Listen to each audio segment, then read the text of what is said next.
Hey everyone, welcome back. We're doing a deep dive today, especially for all you Angelinos out there with pets. You know, living in LA with a furry friend is, it's its own adventure, right? You really And in are. between the beaches and the traffic and the whole LA vibe, there's just a lot to consider when it comes to keeping our pets happy and healthy. Absolutely. So speaking of keeping our pets healthy, Uh, you sent over this article called Caring for Your Pets in Los Angeles, How a Veterinarian Can Help. And I was really struck by how it dives into the unique challenges that LA throws at us, pet owners. Like, it's not just about finding a good vet, it's about finding a vet who really understands what it's like to have a pet in LA. exactly. So maybe you can kick us off here. What are some of the things that make LA different from, say, somewhere else in the country when it comes to pet care? Well, the first thing that jumps out at me is the climate. We have that beautiful Southern California weather year round, Yeah. which is great for us, but it also means that fleas and ticks and heartworms are a constant threat. Right, like those pesky bugs don't get a break just because it's winter. Exactly. So preventative care becomes super important in LA. It's not just about those yearly vaccinations. It's about staying on top of those flea, tick, and heartworm meds all year long. Okay, so that's one thing, those year-round pests. What else? What else makes LA unique when it comes to pet health? Well, another thing is the wildlife. I mean, we're right up against those mountains and canyons, so we see a lot more encounters with coyotes, rattlesnakes, even things like skunks and raccoons. Oh, wow, I hadn't even thought about skunks. I mean, I guess it makes sense, but Oh, yeah, they can definitely cause some trouble for pets.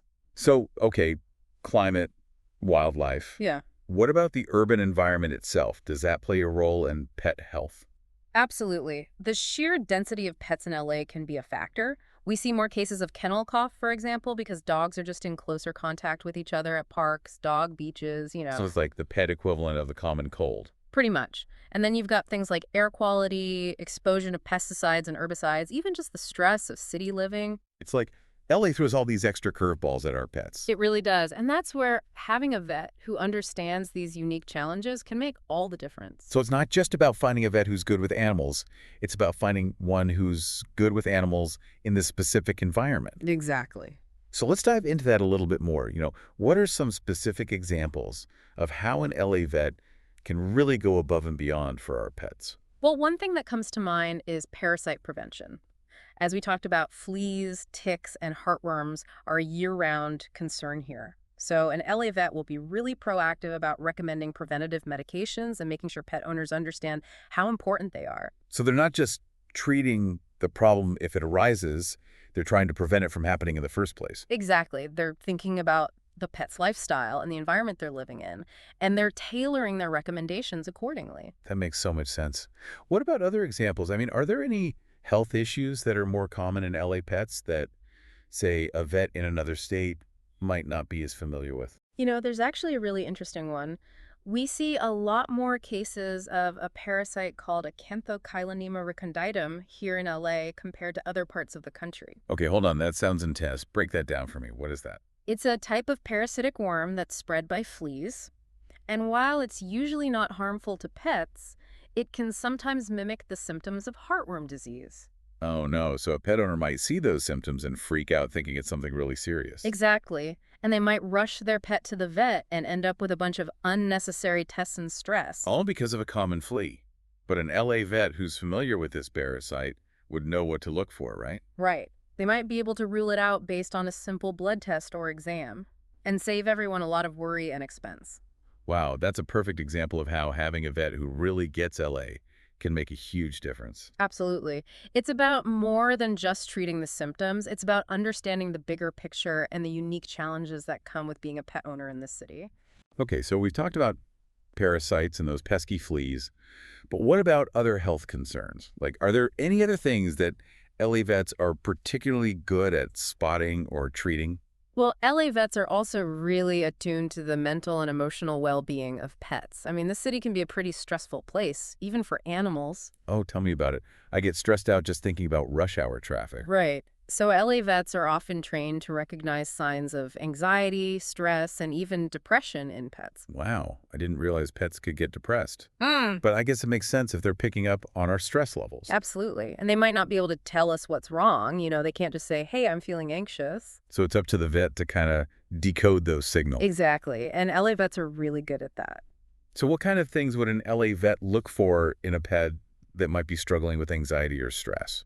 Well, they look for changes in behavior, like excessive barking or meowing, destructive chewing, hiding, or changes in appetite or sleep patterns. So basically, any kind of noticeable shift from their normal routine, Right. And once they've identified those signs, they can work with the owner to develop a treatment plan. which might include things like behavioral therapy, medication, or even just some simple lifestyle changes. Exactly. It really depends on the individual pet and their needs. Okay, so we've covered parasite prevention and recognizing stress in pets. What else? What else makes LA vets stand out, in your opinion? Another thing is that LA vets are often at the forefront of new and innovative treatments.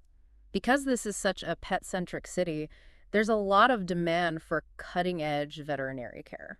So we're talking things like laser therapy, stem cell treatments, even acupuncture for pets, Exactly. LA vets are often early adopters of these kinds of treatments. which can be a huge benefit for pets with chronic conditions or who haven't responded well to traditional therapies. Absolutely. It gives them access to a wider range of options and the potential for a better quality of life. Wow, it sounds like LA vets are really leading the pack when it comes to pet care. I'd say so. They're constantly learning, adapting, and pushing the boundaries of what's possible. So for all of you LA pet owners out there, you're really lucky to have access to such amazing veterinary care. But I think we've covered a lot of ground in this first part of our deep dive. We've talked about the unique challenges of pet ownership in LA, the importance of preventative care, and how LA vets are really in tune with the specific needs of our furry friends. But we're not done yet. Okay, so we've talked a lot about the health challenges, but let's face it, LA is also a pretty amazing place to be a pet. Oh, absolutely. I mean, we've got beaches, dog parks, hiking trails, Patio dining. patio dining. My dog's social calendar is way more packed than mine. Oh, but. But with all these fun LA activities, Mhm. are there any, LA-specific things we need to keep in mind to keep our pets safe and sound? Well, one thing that immediately comes to mind is the heat. I mean, we all know those LA summers can be brutal. Oh, yeah. And it's easy for pets to overheat, especially breeds with thick fur or short snouts. Right. Like my friend has a bulldog, and that poor thing basically turns into a puddle if the temperature goes above like 75 degrees. Exactly. So you really got to be mindful of the time of day you're taking your pet out. Make sure they have plenty of shade and water. And those midday walks or hikes might be better suited for humans during those summer months. Yeah, good point. It's like we got to think about their little paws on that hot pavement. Exactly. And another thing to be aware of is the wildlife. We're right up against those mountains and canyons, so we do see coyotes, rattlesnakes. Oh, gosh. Yeah, I've heard some scary stories about coyotes in the hills, even in like residential areas. It's true. They've adapted amazingly well to urban life. So how can we keep our pets safe, especially if we're living near those areas? Well, awareness is key. If you're in an area known for coyotes, keep your dog leashed. Be extra vigilant, especially at dawn and dusk when they're most active. Okay, so leashing is a must in those areas. What about, like, if you have a cat? Should you let them roam free? I'd advise against it, even in your own backyard if you're near open spaces. It's just not worth the risk. Right. And speaking of risks, another thing that comes to mind with LA is traffic. Ugh, don't even get me started on LA traffic. Right, but seriously, it's something to consider with pets, Make sure they're securely leashed when you're out and about. And if you're driving, make sure they're either crated or secured with a pet seatbelt. That's a good point. I've seen people driving with their dog, like, on their lap. Oh, I know, it's scary. And it's not safe for the pet or the driver. Right, so even though we're not in the wilderness, there are still a lot of urban hazards to be aware of. Absolutely. City living comes with its own set of challenges for pets. Okay, so we've talked about heat, wildlife, traffic. Yeah. What about just the overall urban environment? Like, are there any specific health concerns that are more common in LA pets just because of where they live? Well, one thing that comes to mind is allergies. We have a lot of different plants and pollens in LA. Oh, yeah, I'm always sneezing in the spring. Right. And pets can suffer from allergies too. So you might see things like itchy skin, ear infections, even respiratory problems. So if your pet's always scratching or sneezing, it might not just be a one-off thing. It could be an allergy. Exactly. And an LA vet would be able to identify those allergies and recommend treatments. That makes sense. What about other things? I mean, are there any diseases or parasites that are more prevalent in LA compared to other parts of the country? Well, we talked about Acanthochylinema recondytum earlier, and that's definitely one that's more common here. Right, that heartworm mimicking parasite. Exactly. And we also see a higher incidence of valley fever in LA. Valley fever, what's that? It's a fungal infection that's found in the soil, especially in dry, dusty Oh, areas. so like a lot of LA. Pretty much. And it can cause respiratory problems in both pets and humans. Wow. Okay, so another thing to be aware of. I guess it's a good reminder that even though we're in a big city, we're still surrounded by nature. Exactly. And that nature can sometimes pose some health risks. Okay, so we've talked about a lot of the potential downsides of being a pet owner in LA. But let's end on a positive note. What are some of the things that make LA a great place for pets? Oh, there are so many. I mean, first of all, the sheer number of dog parks and pet-friendly businesses is amazing. Oh, yeah. It seems like every restaurant in LA has a patio where you can bring your dog. Pretty much. And there are beaches where dogs can run off leash, Hiking trails. doggy daycare, grooming salons, pet boutiques. You name it, LA's got it for pets. Exactly. And I think there's also a really strong sense of community among pet owners in LA. Yeah, I've definitely noticed that. Like, people are always stopping to chat about their dogs at the park. Right. And there are tons of meetup groups and events for different breeds and interests. It's like LA is one big pet party. I love that. And I think that sense of community really makes a difference in the lives of both pets and their owners. Okay, so even though LA has its challenges, it sounds like the benefits definitely outweigh the risks. Absolutely. LA is a wonderful place to be a pet, as long as you're aware of the potential hazards and you take the necessary precautions. And of course, having a great LA vet on your side is essential. Couldn't agree more. Well, I think we've covered a ton of ground in this second part of our deep dive, from navigating the heat and wildlife to finding the best dog parks and embracing the LA pet community. But we're not quite done yet. Welcome back to our deep dive into all things LA pet care. We've talked about the good, the bad, and the sometimes smelly, Yeah, LA can be a bit of a sensory overload for all of us. especially for our pets. So, speaking of overload, I feel like there's just so much information out there these days when it comes to pet care. Like, it's not just about food and vet visits anymore. It's about, like, finding the right kind of food, the right kind of vet, the right, The right way. the right toys, the right everything. It can be overwhelming. It really can. So, as an LA vet, what are some of the, like, trends or maybe misconceptions you're seeing out there among pet owners? Well, one thing that comes up a lot is the whole grain-free diet trend. Oh, yeah, grain-free seems to be everywhere these days. It is. And while there are some pets who genuinely benefit from a grain-free diet, for most pets it's not necessary and it can actually be harmful. Really? Why is that? Well, there's been some research linking grain-free diets to a heart condition in dogs called dilated cardiomyopathy. Okay, that sounds serious. It is. And while more research is needed to fully understand the connection, it's definitely something to be aware of. So before you jump on the grain-free bandwagon, talk to your vet. Absolutely. They can help you determine if it's truly right for your pet. What about other trends? Like, what about all those alternative therapies that are popping up everywhere? Oh, yeah. Acupuncture, chiropractic care, aromatherapy for pets. Is that stuff legit, or is it just LA being LA?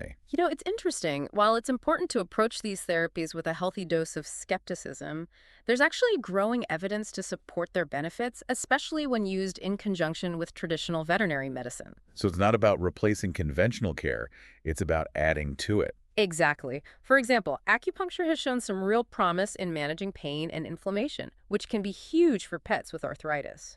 Okay, so like, if your dog is struggling with hip pain, acupuncture might be worth exploring. It might, and then you've got things like chiropractic care, which can help with mobility and discomfort, especially for pets with, musculoskeletal issues. Hold on, back up a sec. Musculoskeletal issues. Basically anything affecting their muscles, bones, joints. Okay, got it. So like sprains, strains, arthritis. Exactly. So it's worth exploring these alternative options, especially if your pet isn't responding to traditional treatment.